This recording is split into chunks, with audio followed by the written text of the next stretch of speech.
Holy crap, we're live! Welcome everybody to, I think this is like my 5th or 6th live stream, something like that. Either way, I think I'm getting a little bit more used to the routine. I see there's lots and lots of people joining us in the chat already. Actually not that many, but we're starting, so hopefully more people will tune in soon. I've got a lot of really cool stuff to talk about today, and as usual, we'll be doing a fair amount of Q&A, mostly on Twitter. So guys, if you're not already following me on Twitter, make sure that you put in the thing. It's like the @ symbol or something. @ Linus Tech. Follow me on Twitter because that is the way to interact with the show. However, there are some challenges with Twitter. Twitter is not actually the best platform ever. And you know what? Actually, I've come up with another topic for tonight's live stream. And that is the fact that I absolutely hate Hootsuite. It's the stupidest thing ever. And I'm going to show you guys all the reasons I hate it. And I really hope someone from Twitter or Hootsuite or someone who knows someone at Hootsuite is watching this because, yeah, it's not very good. Whoa, and I've got an audio echo going here. Hold on a second. I'm going to go ahead and turn that there down. And of course, because my cat chewed up my, hold on. Oh, can't take that right now. Because my cat chewed up my volume control, I actually have a really hard time adjusting it. Yeah, it won't turn off. Come on. There we go. There we go. All right. So let's open that back up. Hootsuite, it's not very good. There's my note for later. So I guess what we'll do is we'll just get started here. So huge. Well, first of all, I guess thanks for tuning in, guys. We've got like 300 people watching already, so that's outstanding. Given that I haven't, you know what? Let's give the guys who are waiting for the YouTube video, let's give them a chance to tune in. I'm actually super impressed with, and yes, the giveaway announcement will be today, and I'm sorry for that tweet where I called it a GTX 670.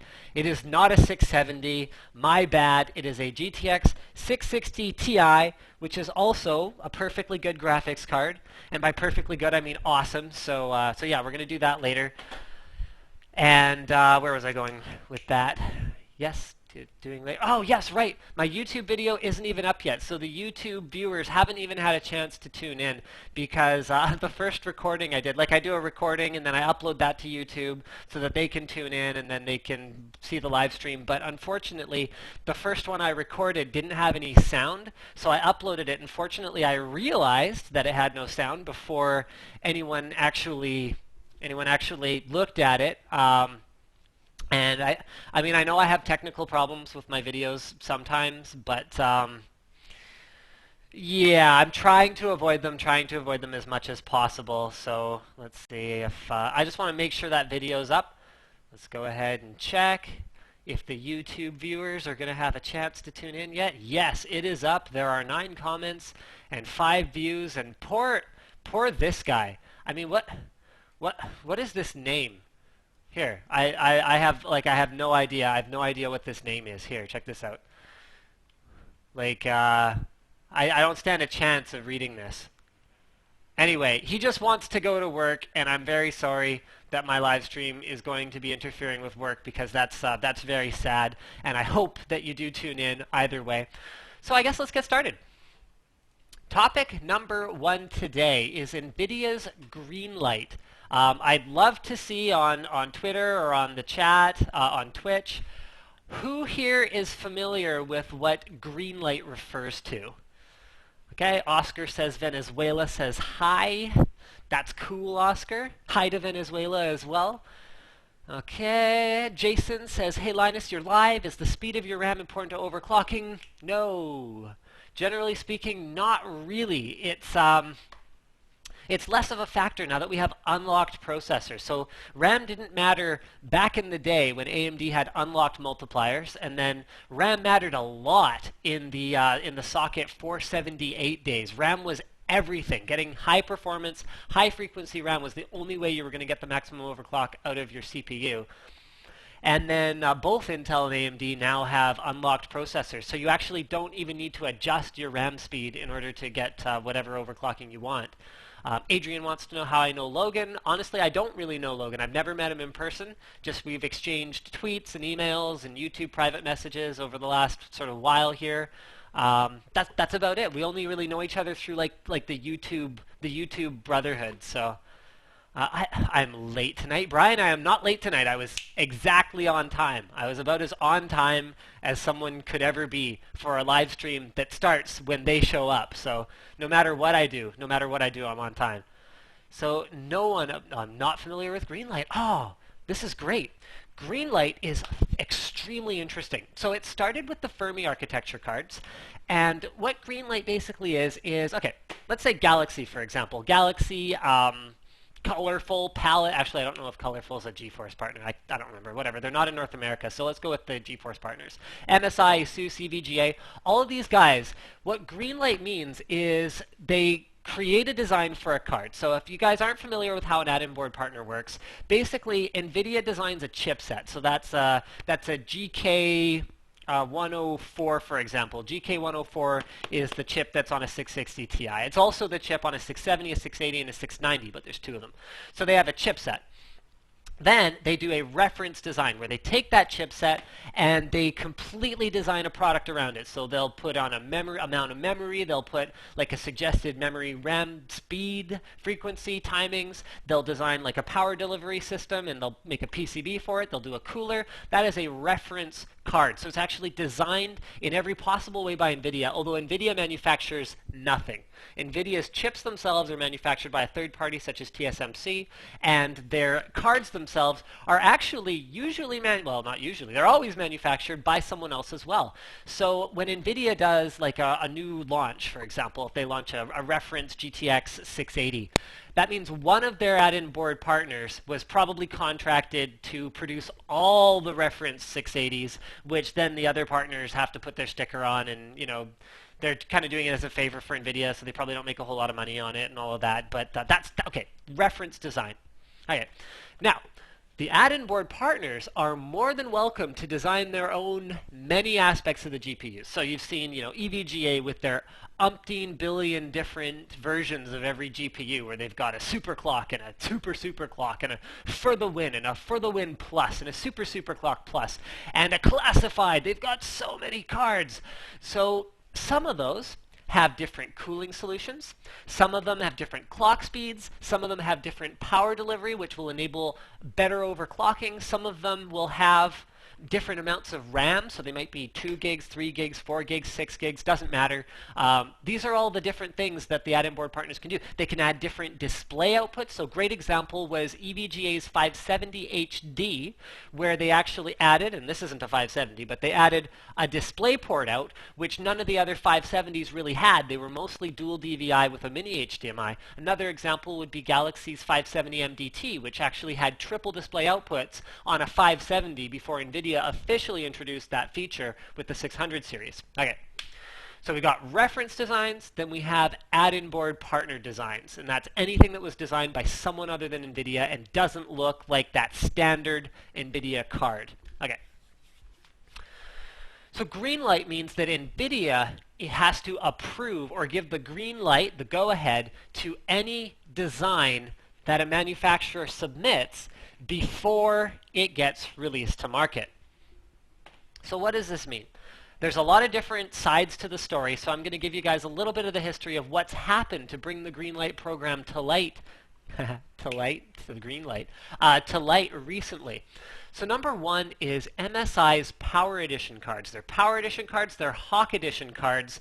NVIDIA has a certain spec, so, this is aside from the cooler and the clock speed and whatever. They have a certain spec for how much voltage they want applied to the GPU, how much voltage they want applied to different parts of the kit that is used to make up this graphics card, where the add-in board partner can design all the other stuff. And what MSI was doing was they were allowing the GPUs to be overvolted and overclocked in a way that NVIDIA did not authorize. Now, Tom's Hardware did a fantastic article. Actually, it was the German site that I think did the original article, but there's an English version that's sort of shorter and easier to read for people who don't read German, like me. And what they basically discovered was that MSI was dramatically overvolting one of the components on this board in order to achieve the results they were getting. I mean, a 660 Ti Power Edition, when maximum overclocked, could actually run right there with a GTX 670 reference card when they were both at their maximum overclocks, which basically means you'd have to have rocks in your head in order to buy a 670 reference card when this 660 Ti Power Edition was just as fast once you overclocked it. So they discovered that's what they were doing. It was also then discovered that MSI is revising the cards in order to adhere to NVIDIA's guidelines with respect to GPU voltages and the overall design of the card to get it sort of green-lighted again. Now, green-light doesn't mean that MSI cannot release the product. You can see they released the 660 Ti Power Edition, even though it was not running according to spec. So what NVIDIA has basically come out and said in the last day or so is that it's not a matter of them red lighting a product. They're not saying, okay, you can't release this product to the market. But what they are saying to the add-in board partners is, if you release this product, we are not going to warranty the components that you bought from us. So basically, they're voiding the add-in board partners' warranty for overclocking outside of the certain threshold that NVIDIA wants overclocked. Another example is EVGA 680 classified that is no longer sold with the EVBot utility that allowed it to be overvolted. Okay.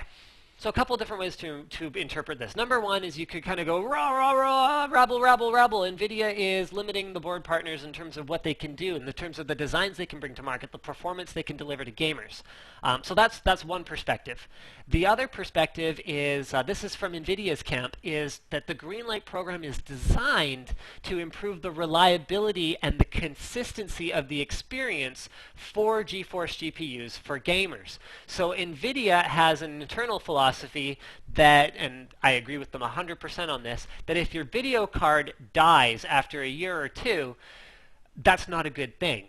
And that's going to create a bad customer experience, a bad experience around the GeForce experience. And NVIDIA is deeply concerned with what kind of an experience the customer has, whether they buy a Galaxy card, an EVGA card, Asus, whoever, it doesn't matter. From their perspective, they want to make sure no matter who the customer chooses, they get a great experience. So they're evaluating things in this Greenlight program. They're evaluating acoustics. They're evaluating the temperatures. They're evaluating the size of the GPUs, making sure that the customer is going to have a great experience. So from their perspective, they're kind of sitting here going, okay, we did all the work on this. We understand how this chip works down to its very microscopic level. We've done all the testing and determined what is a safe voltage in terms of the heat that it's going to output, whether the cooling design can handle it or whatever else. What is a safe voltage in terms of the longevity of the chip? They have binned the chips at their level. So remember, guys, a GK104 GPU is exactly the same GPU, exactly the same thing, whether it's in a 660 Ti, a 670, or 680. So what is the difference? The difference is that they actually take these GPUs and they sort them into which ones are validated for 680, 670, 660 Ti operational speeds, as well as the number of functional units that are enabled. Okay? So NVIDIA is basically going, okay, look, well, we already binned these for you. We told you what voltage is safe to run them at from a reliability and a heat output perspective. And if you want to go ahead and turn them up, that's fine. But the onus is going to be on you to support these things once they're out there in the market, because this is not what we designed them to be used for. So, who's right? Actually, that's outside the scope of this conversation, but I would love to get your comments on Twitter and have a look at what you guys think about the Greenlight program and whether, okay, you guys are just not talking about this at all. Okay, please, at Linus Tech, tweet that direction. Tweet and let me know, what do you think of the Greenlight program? Whose side are you on? Are you with the add-in board partners who are basically going, okay, well, we should be able to take this thing that we bought from you, NVIDIA, we should be able to do whatever we want with it, and you should warranty it because, we're your partners? Or do you take the other perspective and go, well, NVIDIA kind of has the right to set a warranty term? I mean, they're not telling the partners they can't do it. They're just saying, we're not going to warranty it because you used it outside of the operating. It's like if you use your fridge to cool your PC. You're not going to get a warranty for that. It's like a consumer TV. Actually, consumer TVs are a great example. Toshiba, I believe, is the only brand that will actually warranty a consumer TV the instant you put it into a commercial environment. So if you use a Sony TV, Samsung TV in your business, in your restaurant, you have TV displayed, you want it up on the wall. The second you put that in there, your warranty is void because it is not valid for commercial use. So it's not like this is an uncommon thing. Okay, we finally have some interactions. Let's have a look at what people say. All right. Oh, wow. We've got a lot of responses now. Yay! Way to go, guys. Okay. Nicholas, NVIDIA's side.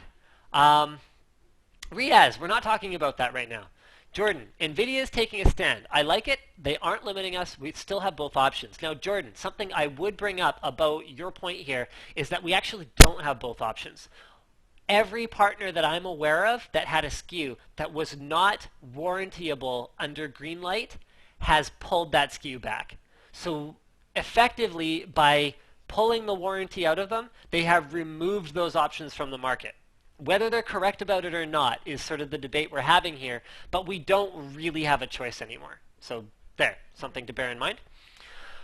NVIDIA is correct. NVIDIA are in the right here. Ryan says, what's going to happen to the existing 660 Ti's? Well, for the Power Edition from MSI, which is the example I focused on a lot here, any that were already released are going to be what they are, and so they'll perform a little better.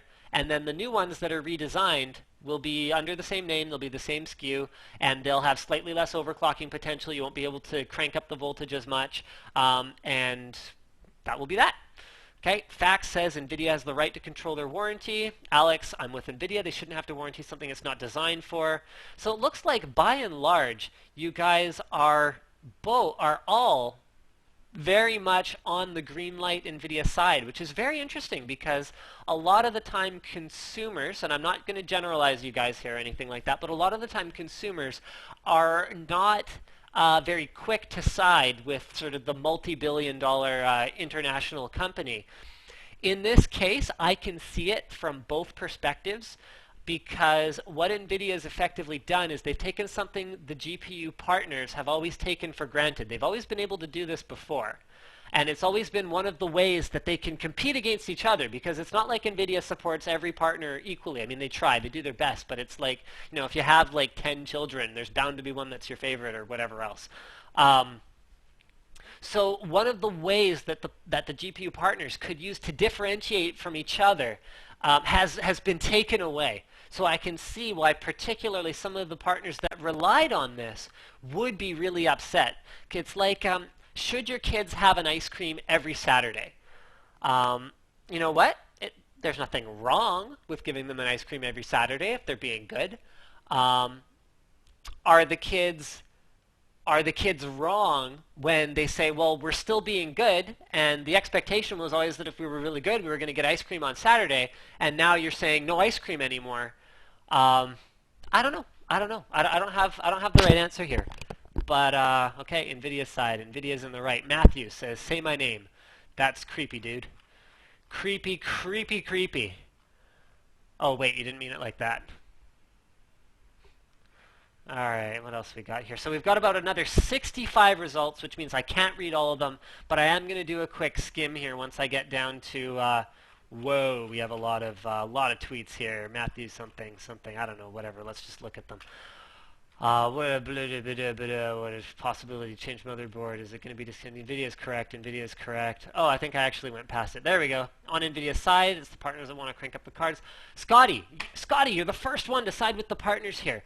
I'm with the partners because they produce brilliant coolers and it just improves the card's performance. You're right, it does improve the card's performance. So here's an interesting take on it. This was, I forget who brought this up, but EVGA's 680 was originally permitted to operate this way, and then now they're not able to ship it with EVBot anymore. So effectively, NVIDIA has created this environment where SKUs that don't really exist anymore, Okay, so the Power Edition as we know it for 660 Ti doesn't exist.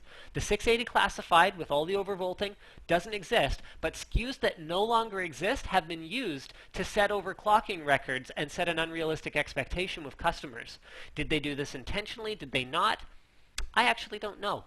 NVIDIA has the right to limit their warranty. I'm on the NVIDIA side. I think the Greenlight program is great, and I'm all for a good customer experience. You know what? That is one huge way to look at this, is that if NVIDIA is effectively improving the reliability in the GeForce experience, then how can we see it as a bad thing?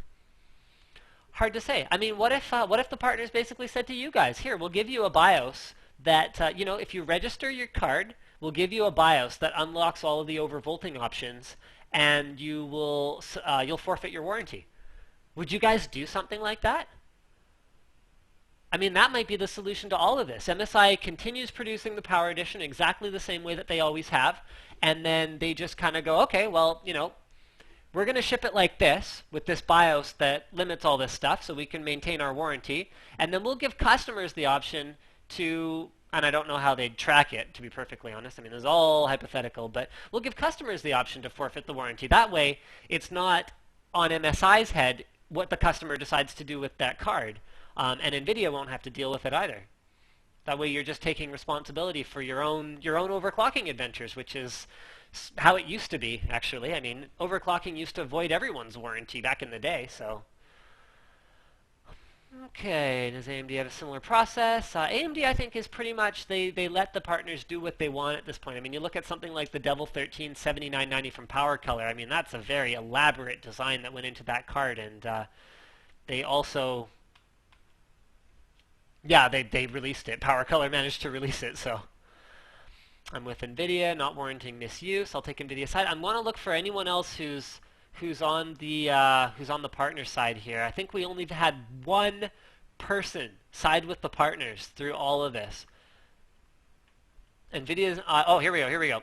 Mikhail says, I think I am more on the partner side because if they buy the cards, they should be able to do what to NVIDIA is right to, though. Okay, unfortunately, I don't really understand that tweet, but thank you, Mikhail, for participating. Okay, we're going to move on from this topic now. I see I have a ton more tweets about this, but as you guys can clearly see, it's pretty much impossible for me to read and analyze all of them, but I just wanted to share this whole situation with you, get your guys' thoughts on it, give you my thoughts on it. Let's move on to the next thing. Ultrabooks. So, my understanding of an Ultrabook was that aside from MacBook Air, which we all know, hopefully we all know, is not an Ultrabook. MacBook Air is not an Ultrabook, okay? So we're clear. Because Ultrabook, the word Ultrabook requires an Intel license to use it. It's licensed on a SKU by SKU basis. For those of you who don't know what a SKU is, a SKU refers to, it means stock keeping unit. It's like one sort of set specification of a particular, in this case, notebook. Okay, so it's on a SKU by SKU basis. There's no charge from Intel to validate a notebook. The only charge involved is you take your notebook. We're going to pretend this is a notebook. This is going to be my prop for the rest of the night, no matter what I'm talking about. So you take your notebook, you slap a shipping label on it, you send it to Intel, and they analyze it. They look at it in a bunch of different ways, and sort of then they either give you the okay, yes, this is an Ultrabook, or they say no, go back to the drawing board, you have to fix this and this and this, and it is not an Ultrabook yet. Send it back again when it's done. And so anyway, so Apple does not participate in that program. So MacBook Air, in spite of its similarity to something like an Asus ZenBook, is not an Ultrabook. Okay, so I would love to see some tweets here, guys, about what you think are the characteristics of an Ultrabook. So we're going to go back to the Twitter feed here. 36 new interactions, of course.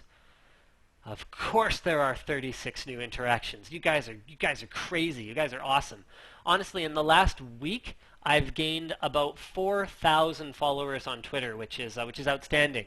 And I'm sure not all of you were just in it for the graphics card giveaway. I'm sure most of you were in it so you could participate in the live streams and send me messages and all that kind of good stuff. That's what most of you were up to.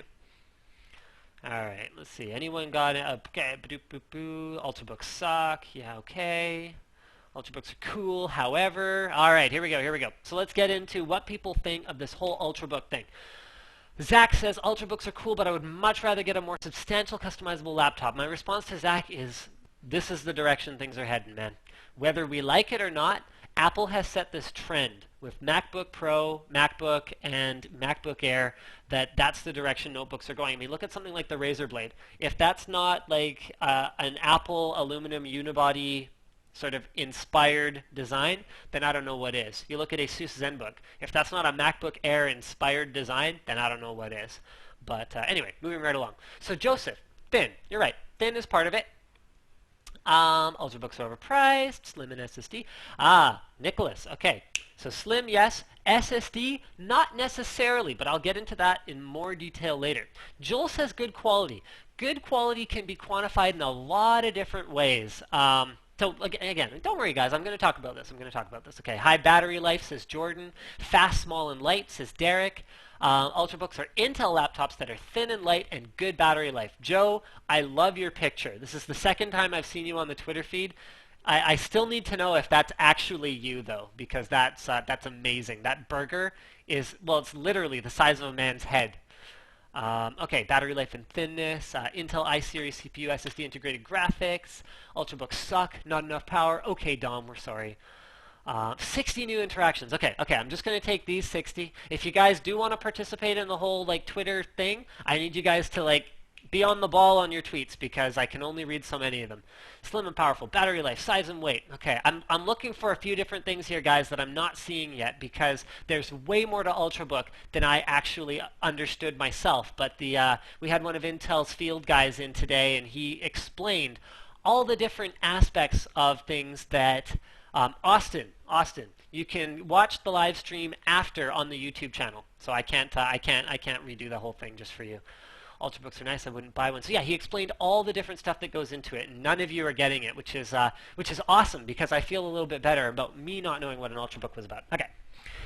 So number one, then form factor. Form factor is huge. So depending on the screen size, the diagonal screen size, Intel has different specs for how thick an Ultrabook is allowed to be to still be an Ultrabook. Okay, so if you have a bigger screen size, you're allowed a little bit more thickness, and it can still be an Ultrabook. Okay. Battery life. Honestly, Intel isn't too stringent on battery life. The requirement is 5 hours. And that means 5 hours of like real 5 hours, not like 5 hours of like you put it in hibernate and you try not to like go too close to it and it'll last for 5 hours. No, 5 hours with Wi-Fi, with using the computer of actual general usage, and Intel validates this stuff. Okay. However, the recommended, what we're seeing more commonly is closer to around 8 hours, which is fantastic. I mean, 8 hours is long enough that you can realistically use the computer in sort of an all-day type environment as long as you're putting it to sleep whenever you're not using it and then waking up when you are using it. Aha, which leads us to another spec. So a lot of you suggested that an SSD is a necessary part of the Ultrabook spec. It is not. An SSD is a great way to meet the Ultrabook spec because it'll mean that you can have a thinner form factor if you're using like an mSATA SSD. It'll mean that your power consumption will be really low. It'll run really cool. It will also enable fast wake from sleep times and overall snappy performance. So Intel has a spec that says it can take no longer than 7 seconds for an Ultrabook to wake from sleep. Now, when his name's Ben, we're going to have a couple episodes on the NCI XCOM channel featuring him in the next week or two. So Ben pointed out to me that with an SSD, an Ultrabook can typically, and oh yeah, boot times are probably looked at as well, although it wasn't on the list of things that are analyzed. So the UEFI BIOS went very quickly the first time we booted it up, and it booted up extremely quickly. Then when we put it to sleep and opened it up, it took less than 2 steamboats, less than 2 seconds to be fully functional when it was coming up from sleep. So an SSD enables that. However, an SSD isn't the only way to do it. You are allowed, as a laptop manufacturer, to implement a hybrid solution, such as a hard drive with an SSD cache. The SSD cache has to be at least 16 gigs, and with that hybrid solution, you can Honestly, with a hard drive, you just wouldn't be able to meet the spec. Intel doesn't explicitly say you can't use a plain hard drive. But what they do say is you have to adhere to this performance standard, which rules out hard drives. So with a hybrid drive, you can meet that spec while not having the added extra expense of going with a straight SSD solution. So something like a Momentus XT or a separate 16 gig on an mSATA with a separate mechanical hard drive running in the shell. These are solutions that the partners can implement. So, okay. So there's a performance aspect. It has to use a third generation Core i3, i5, or i7 processor. Personally, I wouldn't mind if they locked it down to just i5s and i7s. I mean, at the point where you're looking at low power i3s, they're not going to deliver that snappiness, that performance. Connectivity. An Ultrabook must have a high-speed connectivity. Now, Intel doesn't specify what that is, but in practical terms, it must have a USB 3 port, and it must have a Thunderbolt port, or both. It has to have at least one, though. One of the other things with respect to connectivity is that I believe business-class Ultrabooks must have an Ethernet port. They can't rely solely on Wi-Fi. Now, all Ultrabooks do have to have Wi-Fi, which makes sense because none of them really have optical drives. And if you had no Wi-Fi and this Ultrabook, this like portable device that actually you have to plug in every time you use it, that would be stupid. But that's an aside at this point. Moving along to some of the other things Ultrabooks must have right. They must have Intel's identity protection technology, and they must have Intel's anti-theft technology. Now, we did a really cool tech tips about Intel anti-theft technology, and I'm going to give you guys. I'm actually going to give those of you who are subscribed to who are not subscribed. See, I'm so used to being like a YouTuber. Those of you who are following me on Twitter, I am going to explain one of the most cryptic things that I have ever uploaded to the internet ever today. So this was an image that I uploaded today. This is the crazy Russian. For those of you who asked if that's slick, of course it isn't slick. It's the Russian. Look how Russian he looks. So that's him drawing an evil mustache on yours truly. So the episode we shot today was really cool because we had me steal Ben's Ultrabook. I didn't keep it, although maybe I should have. Actually, I couldn't have because I stole it. I went to a nearby Starbucks where I could get on the Wi-Fi, and then I gave him a call, and we did kind of like a fake thing. Like, it was kind of fun. We were like, oh, Ben, I stole your Ultrabook, and I am going to log into your Facebook, and I'm going to message your grandmother. And so Ben was like, well, no, Linus, I'm going to use my anti-theft technology, which is built into the Ultrabook at a pre-BIOS level. So there's like hardware, and then there's like bare metal firmware. Then there's BIOS, which is programmable. You can erase and reflash it. Then there's your OS. Okay, so it's built in at this level. And what he was able to do, and the subscription to McAfee's service, I think, cost like $60 a year or something like that. What he was able to do is he was able to tell his Ultrabook, you can tell it a couple things. You can tell it if you go too long without an internet connection, shut off and lock. You can also tell it next time you have network connectivity, shut off, lock. You can't get around this. Reformatting the OS will not help. Reflashing the BIOS will not help once it's locked. So once he locked it and I was sitting there, I was able to show the screen to the camera and go, okay, there's a message from Ben. Hi, this is Ben. Please return my laptop. And you cannot boot the notebook no matter what you do, which is very, very cool. So that is required as part of the Ultrabook spec. Every Ultrabook must have that feature. So if you pay for the service, then you'll be able to, we were even able to see where the Ultrabook was within about a couple block radius, just using the IP address that was registered to it when it was on the Wi-Fi. So very, very, very cool stuff. I'm just going to see if there's anything else that I'm forgetting about the whole Ultrabook concept. I don't think so. I can see if there's any more tweets about Ultrabook, and of course there's probably like 1 billion. Okay, change the Ultrabook topic. Okay, I'm sorry the Ultrabook topic isn't interesting for you. Something about Gangnam Style. Okay, we're not talking about that. Okay, you guys aren't interested in Ultrabook. Fine, be like that. Fine. We'll move on to a new topic. Okay, so my next, actually, you know what? Let's do a short Q&A, and then I'll move on to my next topic. So I'm just going to look for some of the stuff. Dom, why do retail shops say 1 or 2 gig graphics and not the specs of the card? Because retail shops, big box retail, guys who rely on the ignorance of their customers to make additional margin, don't want to tell you any spec that will be helpful. Because from their perspective, like, okay, this is a 2 gig graphics card. So from their perspective, would they rather sell you, so this costs like 300 bucks, okay.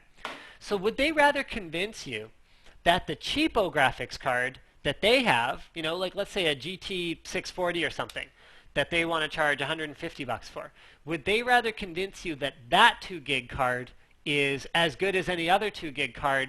Absolutely.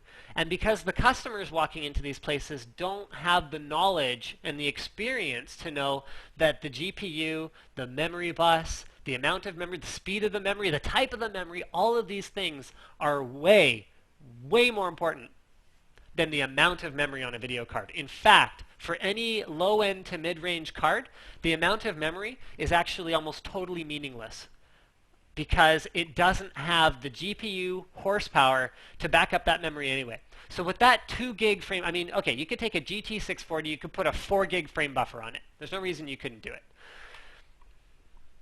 That card could potentially hold enough texture data in its frame buffer to power like a 6-monitor gaming setup. But that GPU would only be able to run that setup at 1 frame per second. So who cares? Can have all the memory at once. It's totally irrelevant because it will be bottlenecked by the GPU power long before the memory amount even matters. 640 could be a 512 meg card. It wouldn't even matter. And the same thing goes for even high-end cards as well. So something like a 660 Ti, unless you're running surround, you don't need more than 2 gigs. If you are running surround, all of a sudden, more memory starts to matter because it has the GPU horsepower to back it up. So it all comes down to resolution as well as how demanding the textures of the game are. If you're running high-res texture packs, now we're talking about a completely different thing where memory could be the difference between chugging along at 10 FPS because it has to swap out to the system memory all the time and running at a smooth 30, 40 FPS. So there. Hopefully that addresses the topic of GPU memory once and for all. Let's go ahead and have a look at some of the newer tweets that came in. 81 tweets, okay. So let's have a look at some of the people who tweeted sort of first here. So these are 2 minutes. Does that mean you could also hack into the anti-theft thing to lock up someone's computer? I guess in theory. I don't know that that's actually been done yet. Alex is in a good mood. Cool story, Alex. Building a webcam, Ultrabook, blah, blah, blah, blah. An Ultrabook with AMD's APUs would be great for portable gaming. Fantastic point, Alex Wagner. So I don't know if you guys saw my episode about AMD's, or rather 2 episodes on my NCIX Tech Tips channel about AMD's APUs. So what we discovered is that as a CPU with dedicated graphics, it's semi-competitive with Core i3. Like, it does okay. Okay, it does okay, but it's not winning any awards. However, if you're using the onboard graphics, it wipes the floor with not only a Core i3, but a Core i5, Core i7, doesn't matter. If you talk onboard graphics versus onboard graphics, APU destroys Intel. So an Ultrabook with APU graphics would actually be fantastic for ultra-portable gaming. I am super excited, though, to see what Intel's Haswell brings to the table, because Haswell is going to be very power efficient, and they are going to be dramatically boosting up the performance of the GPU. Derek says, thank you for saying my name. You're welcome again, Derek. David says, I'd prefer GPS. Me too, but it costs more to implement, so what do you want me to say? I'm sure that they could do it with GPS, it's just that's not the requirement yet. Troy. Linus, how can I stop my Galaxy S from discharging when I am charging it and using it? Could I buy a different battery, please? Troy, the only thing I can tell you is get maybe a higher powered USB port if that's what you're charging it off of. There are some motherboards that have like super powered, like 3x powered USB ports that'll charge things faster. Just make sure you don't totally exceed the amount of current that's supposed to be used to charge that. Join Linus Fan Club. What is this? Linus Fan Club. That is a bizarre thing, sir. I will create a Facebook profile at some point, but yeah, I don't necessarily think I need a fan club per se. That's an awesome security feature. What are your thoughts on Sleekbook? Haven't heard of Sleekbook, unfortunately. What is the high? Badoo. What do you see improved? What do you think? Kyle, what's your favorite junk food? My favorite junk food? Um, Lindor chocolates. I love Lindor chocolates. I'm a total girl when it comes to Lindor chocolates. Rephrase says, did you know that raising a baby costs $80,000? Okay, I mean, that's sort of an arbitrary number, especially because anyone starting raising a baby now will still be raising a baby 18 years from now, which means that those numbers will be totally irrelevant because of inflation and whatever else. But yeah, that's cool. Okay, Michael, VA or PLS? PLS for sure. So PLS is actually closer in terms of the technology to IPS than it is to a PVA or MVA. However, I was just made aware today of a new VA. It's going to be called HAVA or something like that. You know what? I'm going to have to look this up. But google.ca, HAVA panel. No, that might not be it. BenQ, AVA, HVA. Shoot, I'm boned. I can't figure it out. So BenQ has a new monitor coming that's using a new panel type that is not a PLS. It's not an IPS, but it's similar in technology, and they're super excited. It's going to have 100% sRGB color gamut. It's going to have a 178-degree viewing angle, so the spec looks very similar to what can be achieved with PLS. But right now, based on what's actually available at this moment, I'm a huge PLS guy. I love PLS. Cullen, don't worry. Nothing happens to your warranty on 660 Ti Power Edition. Nothing happens. MSI will still deal with it. Okay, when can we expect something? What do you think of? Okay. Yi wants to know, what do you think of the future of LGA 2011 after Ivy Bridge E? Will a new socket be introduced for Haswell E?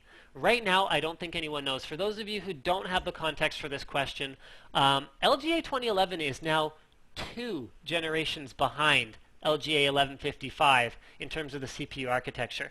It is still using Sandy Bridge-E for, I don't know, enthusiast workstation, whatever E stands for. So Sandy Bridge has been, wait, hold on. Sandy Bridge, no, sorry, it's 1 generation behind, and once Haswell launches on LGA 1155, it will be 2 generations behind. So by the time it gets a refresh, it'll be 2 behind. So what does that mean? So it means that in terms of instruction per clock, it is behind. So single-threaded performance is actually lower on LGA 2011 than it is on 1155, in spite of 2011 being the enthusiast platform. Okay. Are enthusiasts happy about this? I don't know. Personally, as a 2011 user, I wish I had an Ivy Bridge processor to drop in my system. I wish that I, had Haswell E to go into my system. So that's the disadvantage of 2011, is we seem to be getting a bit of a short straw in terms of upgrades. However, the advantage of 2011 is that it's getting a much more advanced, a much more robust overall architecture. So 2011, when Ivy Bridge gets its refresh. So right now, okay, so we had Sandy Bridge and Sandy Bridge E, LGA 2011, LGA 1155. Then we got Ivy Bridge. Then on 1155, this is 1155, we're going to get Haswell. So Intel will have gone through 2 architectural changes. Then we're going to get Ivy Bridge E, which will be sort of caught up, but still a generation behind. However, LGA 1155 will not have more than 4 cores. Intel's already said this. They won't get more than 4 cores. 2011 already has 6 cores. If you're like me, you render a lot of video, 6 cores is actually more important than a few more instructions per clock. Okay, so once we get Ivy Bridge E, we're going to get anywhere from 10 to 12 cores, and these will be high-performance cores because there's no need to have a GPU core built in. As for what happens in the future, I hope we'll get Haswell, but honestly, I kind of doubt it. However, looking back at LGA 1366, so remember, 1366 lasted throughout part of 775. 775 was still there on the low end when 1366 was a premium platform, lasted through 1156, and was still relevant once we moved to 1155, if I recall correctly, although I could be getting that mixed up. Either way, 1366 lasted for multiple mainstream sockets, and there's no reason to believe that LGA 2011 won't last through multiple mainstream sockets. It's got all those pins. Worst case scenario, they might do a chipset refresh or something like that, but they probably won't change the socket. And I guess basically, I don't really know. Nick says, can I have a shout out, please? Okay, Nick. You are shouted. Riaz wants to know, can you please tell me what should be the maximum temperature for overclocking a video card? Riaz, there isn't really a maximum temperature. It depends on the card.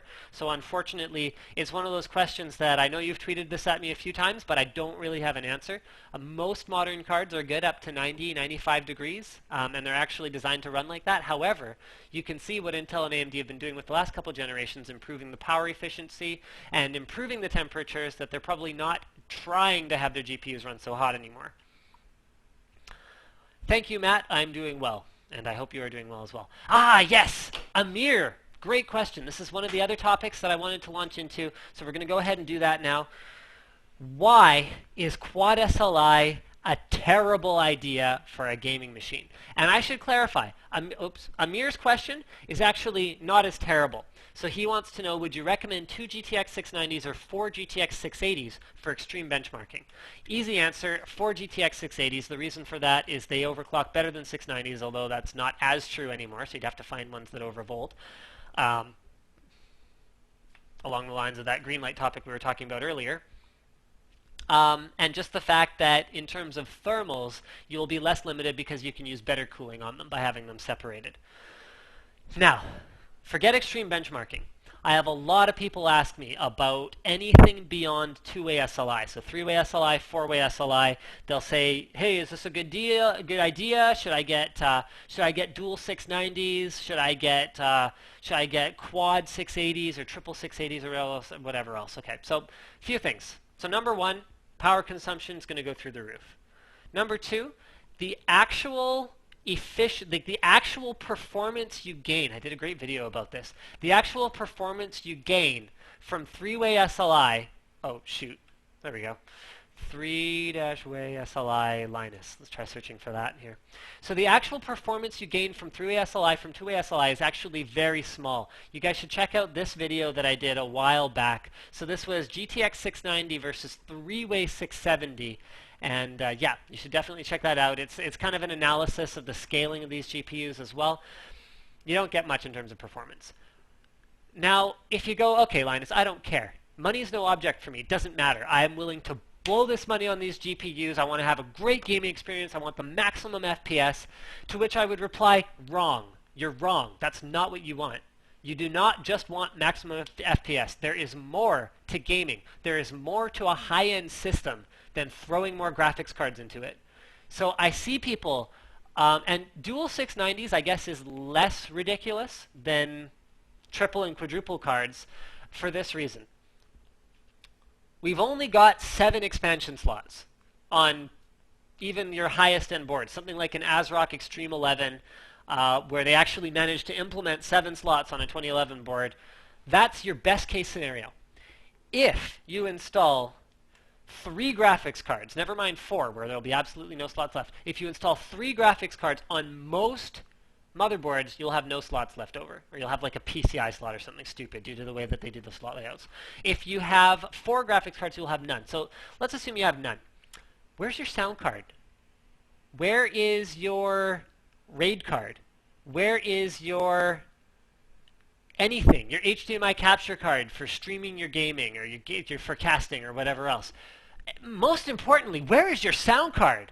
Anyone who thinks that sound is not an important aspect of gaming and is willing to compromise on the sound experience, use their onboard sound instead of, or is willing to use that for the pleasure of putting in another graphics card to get another 10%, 15%, maybe 20% performance improvement, is just wrong. You're wrong.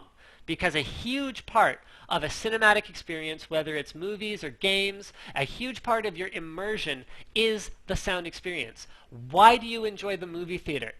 Why did you, I mean, okay, not even today, where we've got digital projection and great screens in most movie theaters. Let's go back 10 years ago, when most movie theaters had like little pops and circles and sort of artifacts all over the screen. Were you going there to see the movie big? Yes. Were you going there to see the movie on like this pristine, crystal clear screen? No. You were going there to get absolutely rocked by their 20.2 surround system with huge subwoofers because it makes for a more immersive experience. There is more to life than more graphics cards, and more gamers need to realize this. I've actually made a point of retweeting some of the tweets people have sent me. Linus, you talked me into buying a sound card. Holy crap. I can't believe I ever listened to those people who said that a sound card doesn't make a difference. Get a real sound card. Get a proper headset, get proper speakers. You will thank me. Do not buy more graphics cards. 2 graphics cards is pretty much enough. Here's another reason. So people might respond to me, Linus, I need more graphics cards because I'm going to run 6 monitors, or I'm going to run 3 super high resolution displays. Wrong again. The reason for that is that in SLI, the graphics cards actually don't build on each other's memory. If you have 2 2-gig graphics cards, you have 2 gigs of VRAM, effectively. If you have 2 3-gig graphics cards, you have 3 gigs of graphics memory that is actually usable by your system. If you have 4 3-gig graphics cards, I know I'm emphasizing this a lot, you have 3 gigs of addressable graphics memory, which means that by the time you got to a resolution that would benefit from all these additional graphics cards in any meaningful way, you're going to run out of VRAM. Oh, which brings me back to actually 680 quad SLI versus 690 SLI. So that's right, that's why 690, I forgot, right. So 680 quad SLI or triple SLI is terrible because you lose all of your expandability for your system. Fantastic. And then quad SLI with 690s is terrible because you have a 2 gig frame buffer. Way to go with your 2 gig frame buffer, which is not useful for anything higher than about 2560 by 1600, single display. You're not going to be using a 2 gig frame buffer to get an optimal experience on triple displays. You'd probably be better off going with like dual 660 Ti 3 gigs or something like that. Actually, no, that's probably not fair. I mean, dual 680 4 gigs or something along those lines may actually be a better solution than 2 690s because of the limited VRAM. So there, that's my lecture on triple SLI, quad SLI, and all those kinds of solutions that for 99.9% of people who aren't trying to do what, whoopsie daisies, where's my Twitter? There we go. Who aren't trying to do what Amir's talking about, where you're just trying to set a benchmark record, it doesn't make sense. All right, so now that I've done another topic, why don't we do a little bit more conversation? Siddharth, I actually don't know of a mechanical keyboard with blue or brown switches that has a backlight. I think Ducky might have something, but it's nothing that I've ever actually used. So I'm sorry, I got nothing. I got nothing.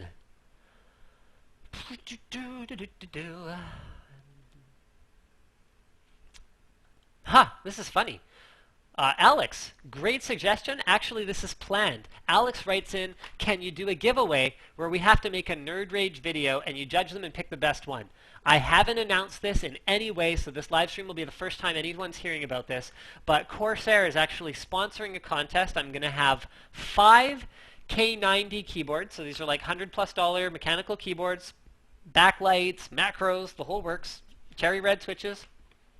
I'm going to have 5 of them to give away to the 5 best Nerd Rage videos. However, don't start working on your video now. I can't emphasize this enough. I'm going to have rules and requirements. There have been fantastic videos that have been submitted for my video response contests in the past that have been disqualified because they didn't listen to the requirements. Okay? You're going to have to pay special close attention to what will be the judging requirements, and I don't want to hear any complaining if you don't win because you didn't participate correctly. However, that giveaway is coming. Probably I'll have a video up sometime in the next couple weeks, so that's very exciting. CW, any faults about the Nexus 7? Nexus 7 is a fantastic value. Have you guys heard about the price drop that's coming? It's going to be $199 for the 16 gig, and they're introducing a 32 gig.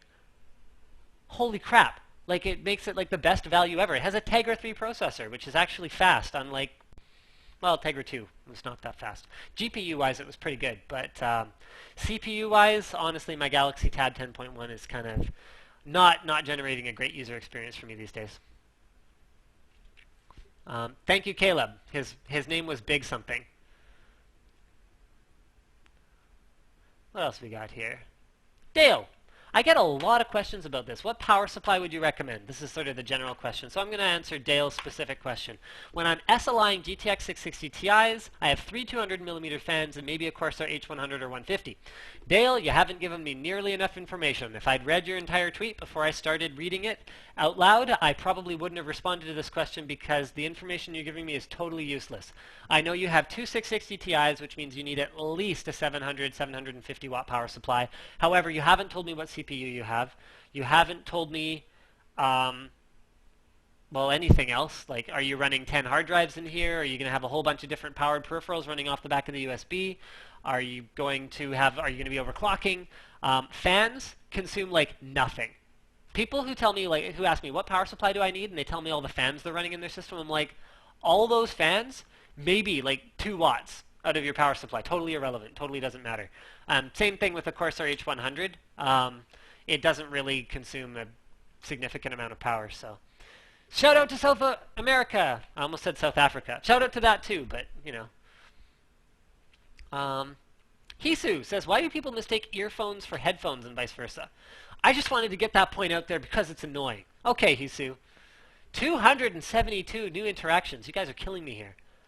You know what? I'm gonna launch into a new topic here, because 272 interactions is a fantastic point. So we are going to run through the math of why I cannot reply to every Twitter message I get. Since I started running the contest, I have received more than 1,000 Twitter messages per day.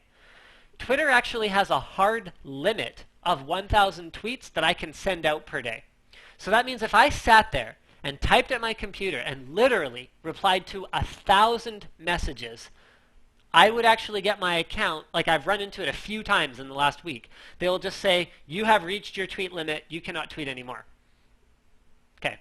Aside from that, they split up that 1,000 tweet limit into time chunks throughout the day. So you can only do like 100 at a time, and you have to spread it out through the day. So I don't even have the option of like lying in bed with my laptop and typing like this, or sitting down and like hammering them away and trying to get caught up, because Twitter's going to get after me after I do 100 tweets or so and say, hey, oh no, it's okay, wait a few hours and then you can tweet some more.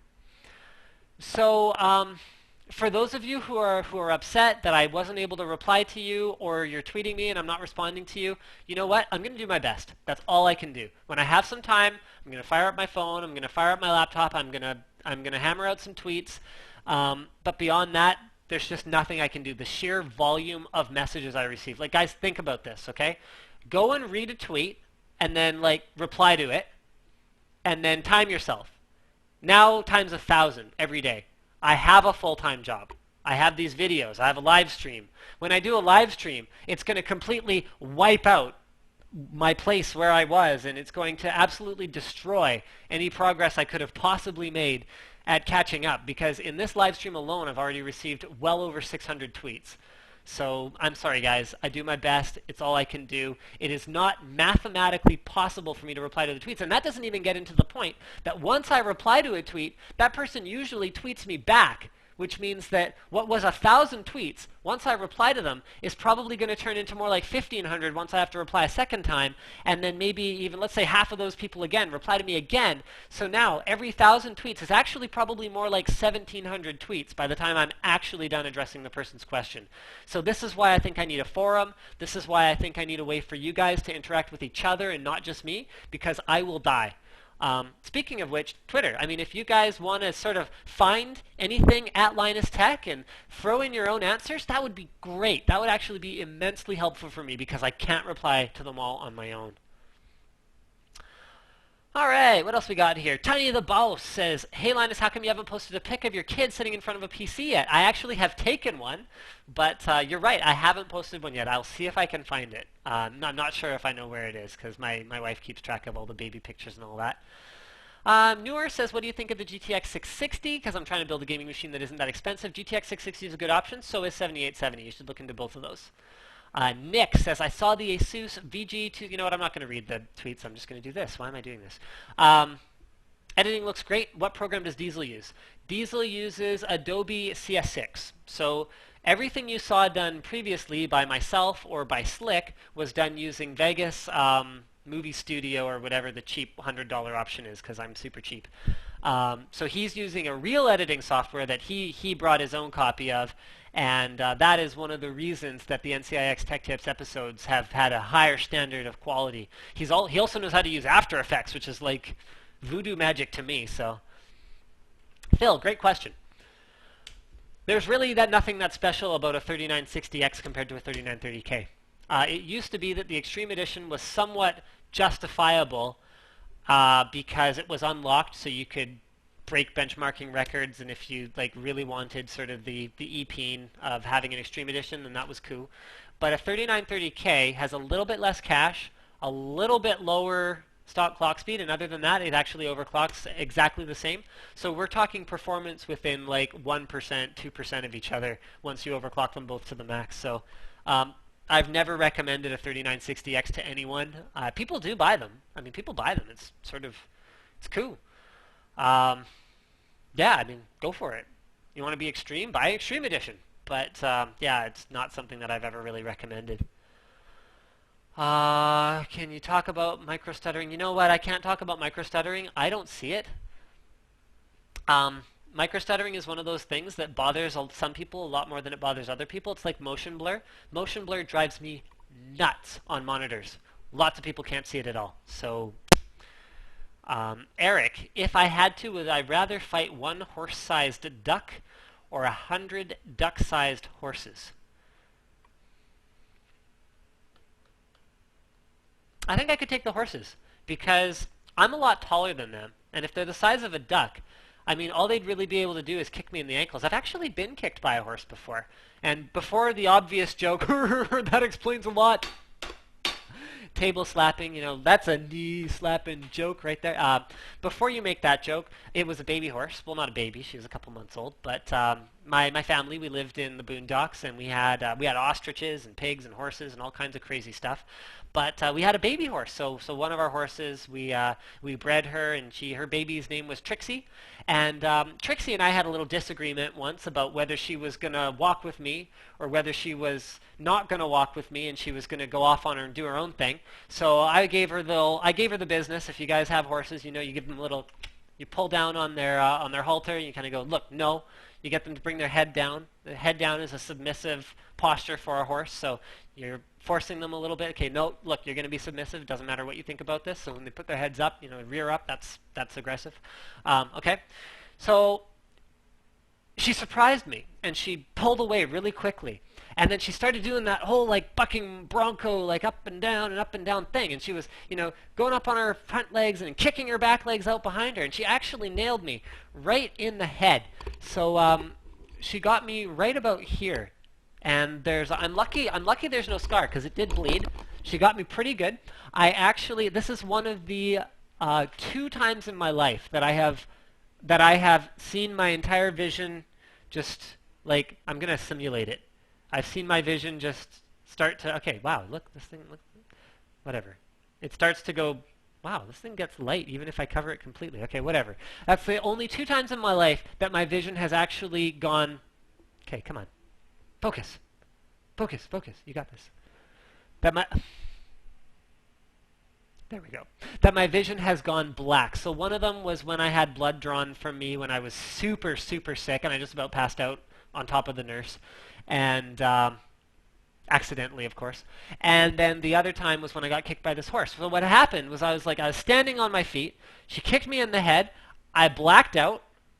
And then I came to in time to hit the ground. And luckily I wasn't hurt, but man was I ever mad. So basically she got the old, grab her again, no, pull down, gave her the old smack on the butt, no, you're not allowed to do that. She seemed sort of genuinely sorry about it, but you can never tell with horses. They're a crafty bunch. So yeah, that's my story about fighting horses, and the time that I got kicked in the head by a horse. Lyndon, someone's already asked that. Sorry, dude. They're lower grade panels, so they're cheaper. There you go. And the suggestions to use Facebook instead of Twitter in order to get around the limit. It's like, guys, the point is I can't reply to 1,000+ messages a day. Not so much just the physical impossibility of it, but the fact that I just can't do it. It's just not possible. Christian, I have a question. Why will the number pad on my Razer Naga not work? There's a switch on the bottom, Christian. In all likelihood, you haven't switched to the wrong thing, so that would be my guess. I could be wrong, though. I mean, there's always the crazy thought you could contact Razer and see if they have any thoughts, but it's possible it's defective, so they'd be the best ones to talk to about something like that. Nizua wants to know what would I recommend, ASUS Sabertooth Z77 or the new motherboard from MSI, the Big Bang M Power. Honestly, either of them are great options. So ASUS backs it up with a 5-year warranty, which is cool, awesome. And then MSI has a 3-year warranty, but they're hand testing every single board in an overclocked scenario. So I don't know. You decide which of those two things is more important to you, and then like go for it. They're both absolutely fantastic options. All right.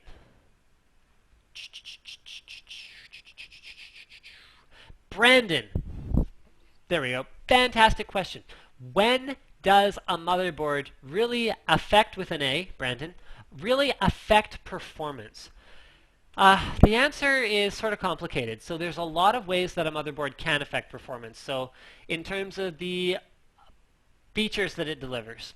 So ASUS's implementation of USB 3, for example, as far as I can tell, is superior to what I've seen from other guys. You'll get faster performance regardless of, which, here, I'm going to see if I've got one in my pocket, regardless of which USB 3 device you're using or whatever the case may be, you will get better performance from an ASUS chipset or from an ASUS board using their ASMedia chipset and their UASP or their turbo modes.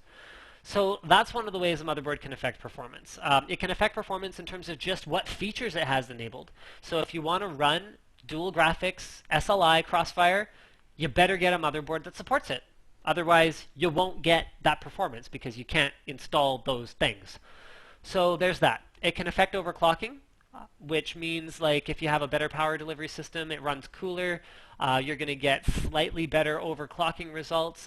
BIOS optimization is another way that the motherboard can affect performance and overclocking. So the better they program the BIOS, the better the power delivery is, the better it is. However, it's not the way it used to be.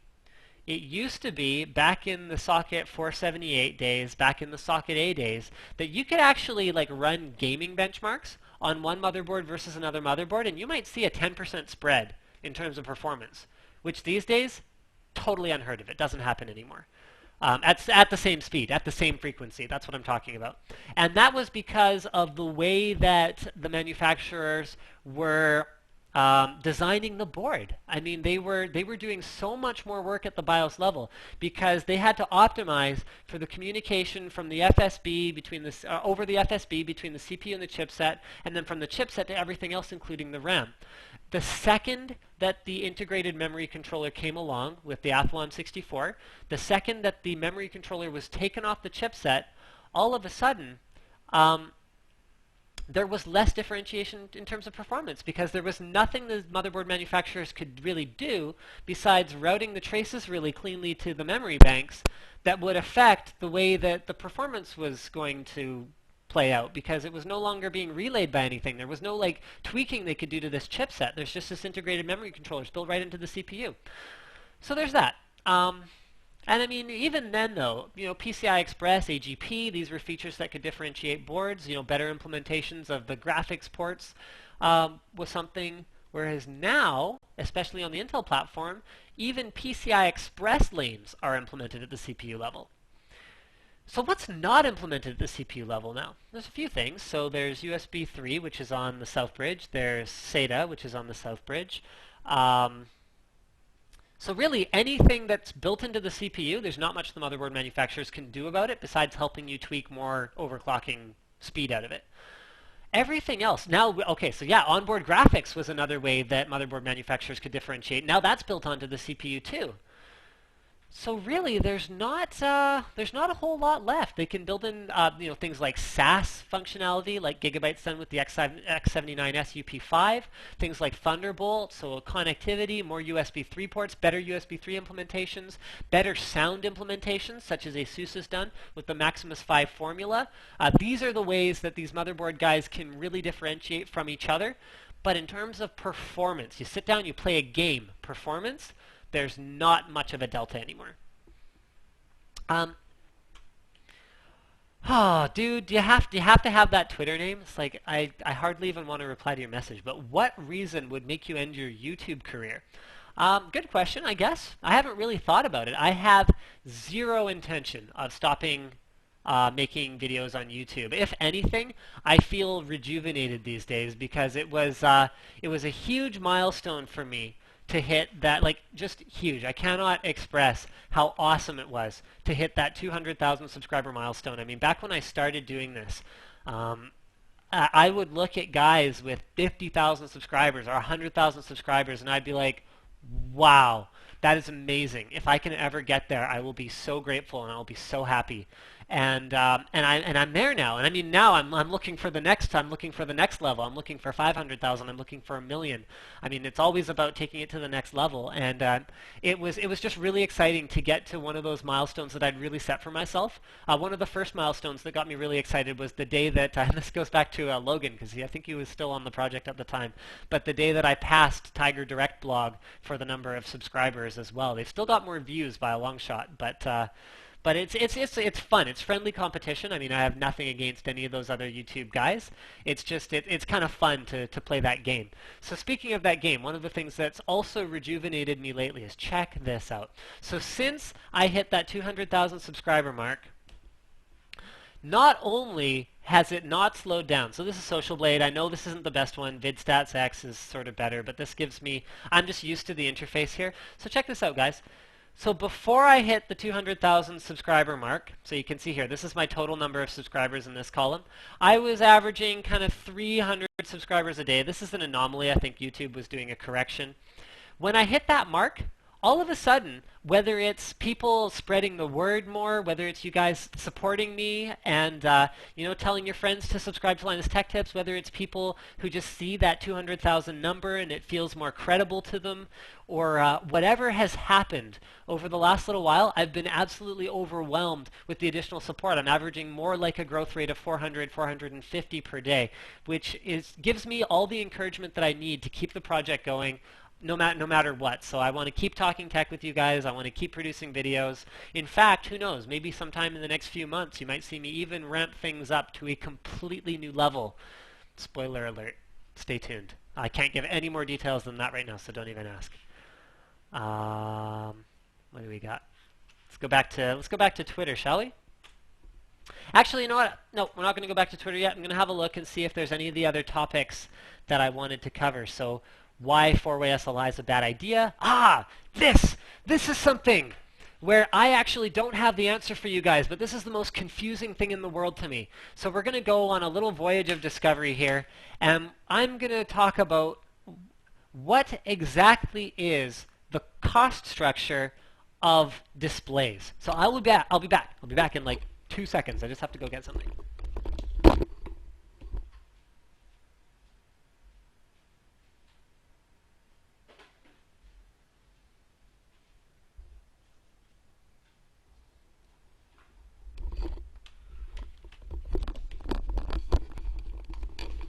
All right, so the prices of displays.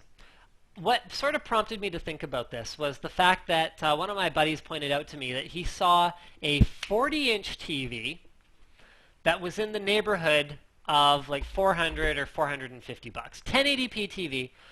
You know what? I'm going to see if I can find it. 1080p and then TV. Sorry, I'm checking on the NCIX website. Here it is. Okay.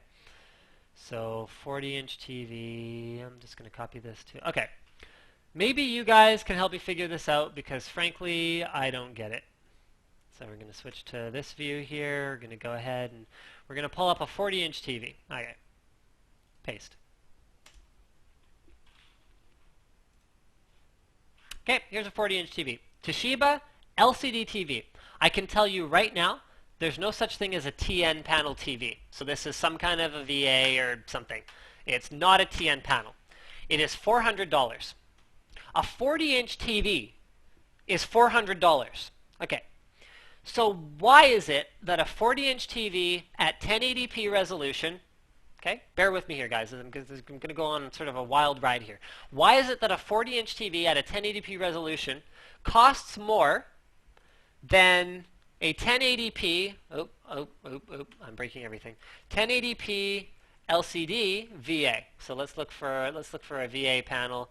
Okay, so here's a 27-inch. That's an AMVA LED backlit. Okay, it's got LED backlights, whatever. So why does it cost more? I can tell you the answer. It's much larger. Okay. Got it. So larger costs more. Actually, where was I going with this? Something to do with large and pixel density and something. Right. Okay. So a much larger TV costs more. Okay, so now let's scale things back down again, and let's look at pixel density. So when we get to pixel density, all of a sudden, the smaller something is, the more it costs, because it's more difficult to manufacture. So tell me something. If a bigger device that inherently has lower pixel density and a smaller device, this monitor I showed you guys before, this is like in the same price range. It's on super discount now, but generally speaking, it's a $400. So if these two things cost the same thing, in spite of the same resolution, why is it that this device, which actually is a 10-inch panel, so in terms of the actual size difference, it's like a similar ratio going from like a 40-inch TV to a 27-inch LCD, why is it that this doesn't cost the same, even though the pixel density is actually significantly higher? This is also a 1080p panel, if I recall correctly. This is a Transformer TF700. So here's my question to you.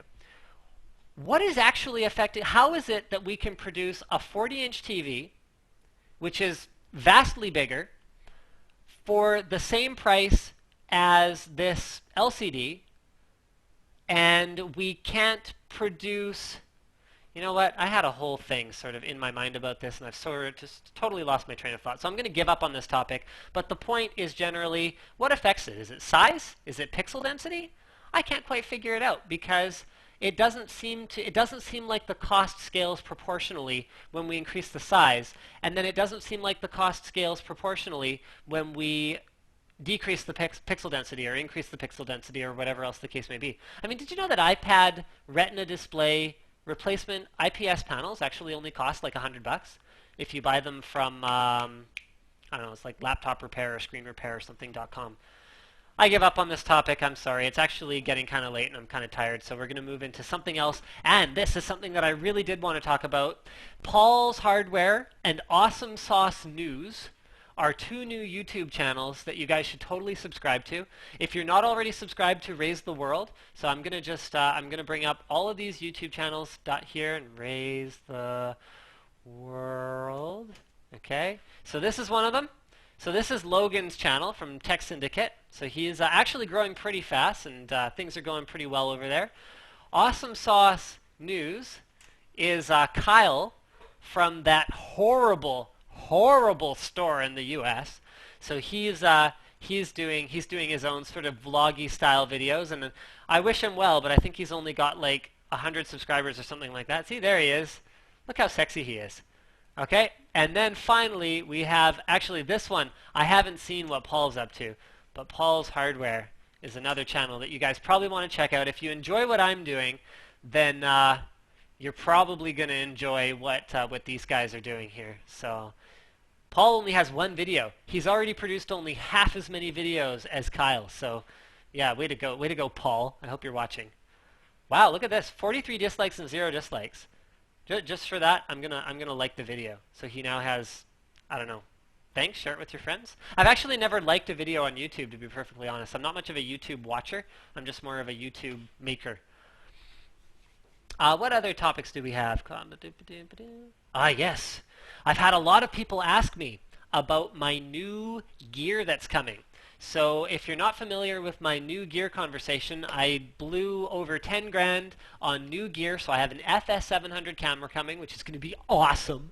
We'll be able to shoot video realistically at 240 FPS. If we need something extremely, extremely high speed, it can do up to 960 FPS. And here's I have all these ideas in my head of stuff we can do with this. Like, all of a sudden, we'll be able to empirically evaluate the performance in terms of input lag on an LCD monitor. Because all we'll have to do is take a microphone, put it next to a mouse, and go like this. Hit it. So you take a video of the LCD monitor, and I guess you could put the mouse in there as well, and then all you have to do is sync up with the sound it made when you tapped the mouse, and you'll have to have the microphone like right next to it. We don't want the delay of the sound causing any ill effects. Actually, you know what? You should probably keep the mouse in the shot so you can really see that point of contact, and we should be able to, in theory, get down to the exact frame at 960 FPS, okay, 960 FPS, the exact frame where we touched the mouse. Then we can count how many frames until the monitor responds. And I don't know if this is going to work. Maybe it's totally stupid. Maybe 960 FPS isn't enough, but I'm super excited to try it out. So I'm thinking if we have like a CRT on one side and an LCD on the other side, we can just try it and see like how much. If we take like ASUS's 144 Hertz LCD and put that next to a CRT, how much of a difference is there? Are the CRT diehards missing out by avoiding LCD, or are they still right? Is it still the fastest way to game? So that's something that's super exciting. So my new gear is coming next week. So I've got HDMI capture cards coming, which means I won't have to use this webcam anymore. I've got new microphone coming. I've got a new tripod coming, new lights, all kinds of crazy stuff. So I'm not going to look all pale and ghostly like this. Unless I do look pale and ghostly like this, in which case, sorry dudes. That means I just don't know how to use this gear that I blew a bunch of money on, which would be a very sad thing indeed, very sad thing indeed. 247 new interactions, okay. So we're going to try and do a couple more Q&As, and then I think, oh, you know what? Before we do more Q&A, let's do the giveaway announcement, and then we'll finish up with a little bit of Q&A. So I received, and I've got my notes here. You know what? I'll just let you guys go through the notes with me. So first, I want to say the winner, and I hope you're watching. My original plan was to have it be so that only someone who was watching could win, but I realized, you know what, that's not really fair. I mean, anyone who does a draw, and then you get in touch with the person who won. Before I announce the winner, I want to talk a little bit about the format of the contest. The format of the contest was wrong.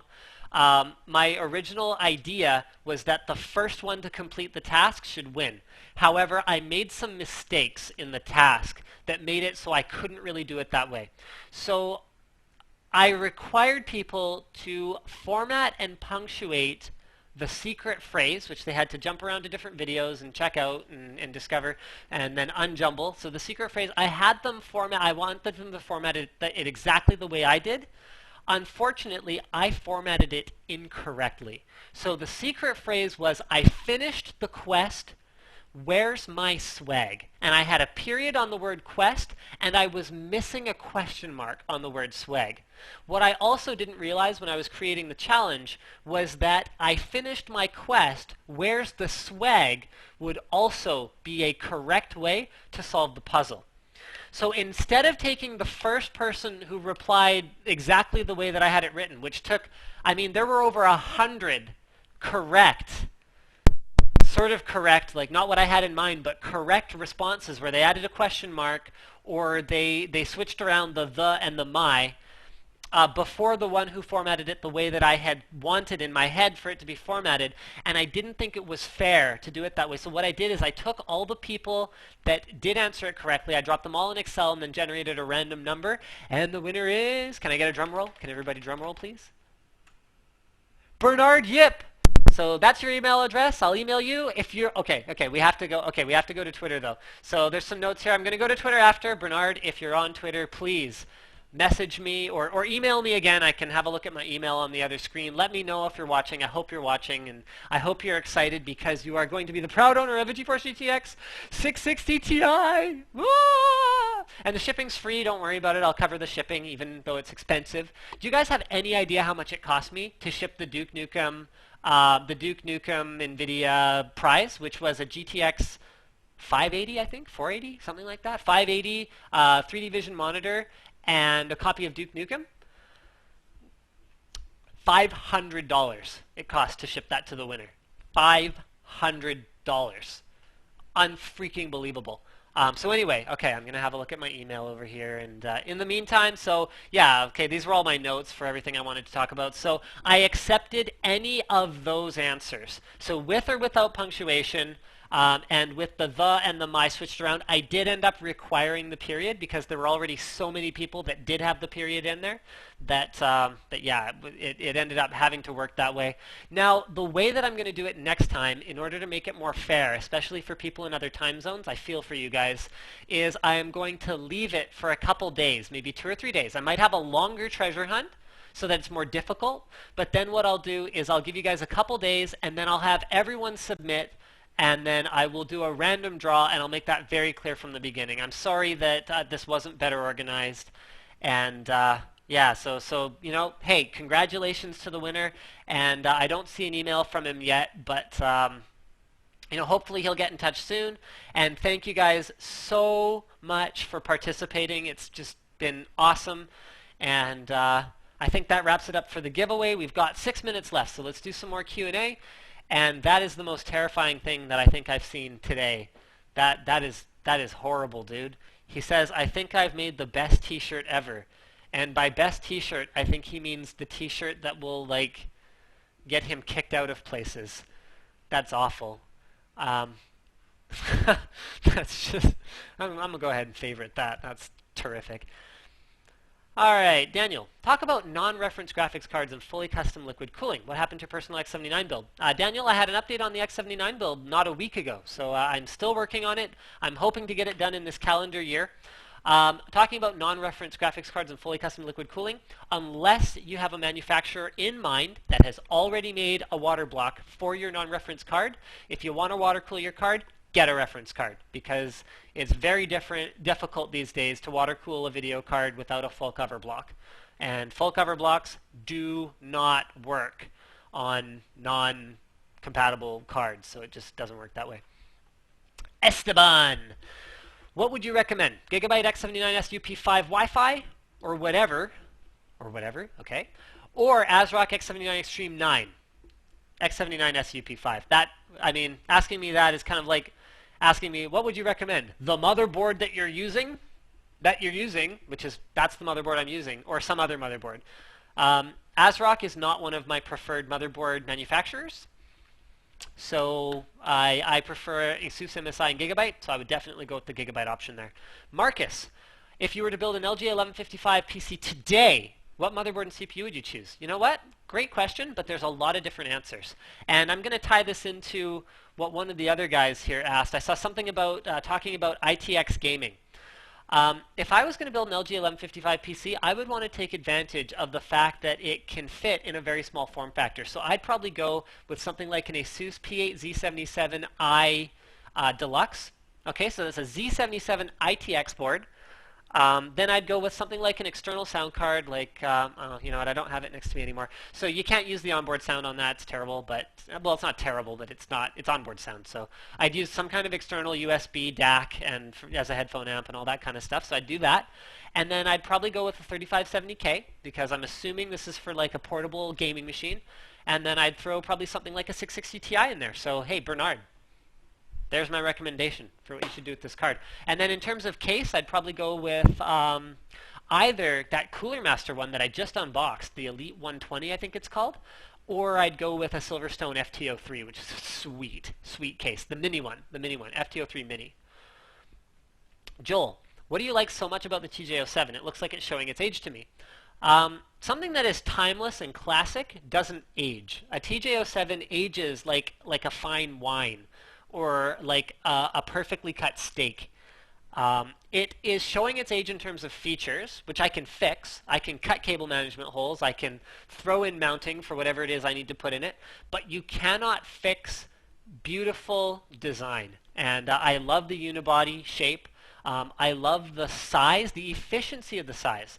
I mean, a Cosmos 2 actually can't fit any more water cooling crap than a TJ07. I mean, maybe a little bit more.